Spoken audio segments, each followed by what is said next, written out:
Craig, how are we going to make Super League 13 better than the previous 12? Because it does keep going better, doesn't it? It does. Each season, the season gets better. But what we're seeing now is more teams spending up to the salary cap limit. In 2002, we only had 3 teams who were spending up to the maximum amount. This year, it's 8 teams, and we expect that next year to become 12 teams. And the more teams we have spending up to the salary cap, we have a greater player talent across all the clubs, and that makes a level playing field and makes for a greater competition. Do the teams know now how to deal with the salary cap? Because clearly there have been a lot of issues regarding it in the past. I think so. I think the teams know if they break the salary cap, they get punished. This year we've got a live salary cap system, so we know now that all the clubs are under the salary cap, and they'll stay that way throughout the season. There's a slight change to the refereeing appointments as well, which I think is, I wouldn't say ambitious, but probably better all round. And the clarification of that, I think, was needed.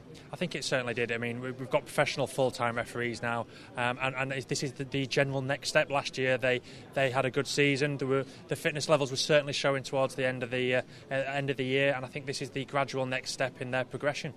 I know that there were some issues last season, Steve Ganson, etc., because he wasn't allowed to referee St Helens.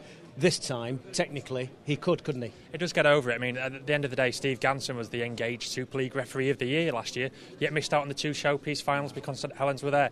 Now that he's a full-time referee, professional referee, there's no reason why he shouldn't referee St Helens. Crowds are up. Things are going to be a little bit differently in terms of no promotion and relegation. Whether people like it or not, that is going to be happening. That's fact.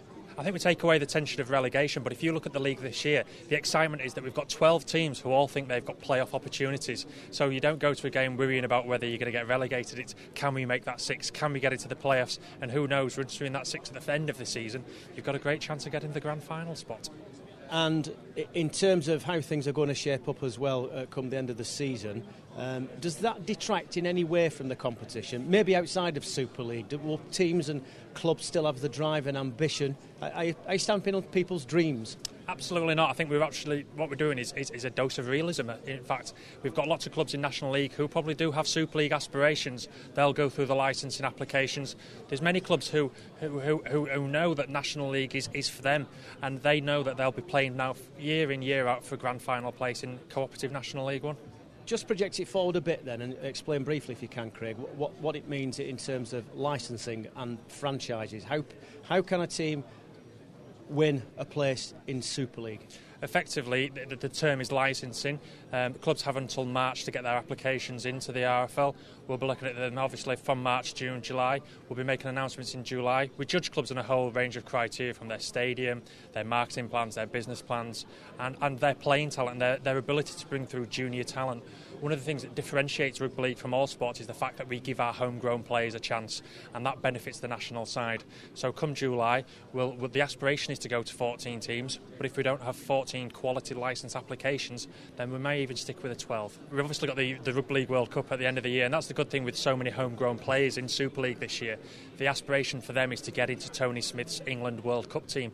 Then looking further ahead, next year it may be a Tri-Nations. There's even talk of a 4 Nations we may introduce, which will make it a better competition. The aim for all the players in Engaged Super League will be to get into Tony Smith's England team, or the Irish, Scotland or Wales team.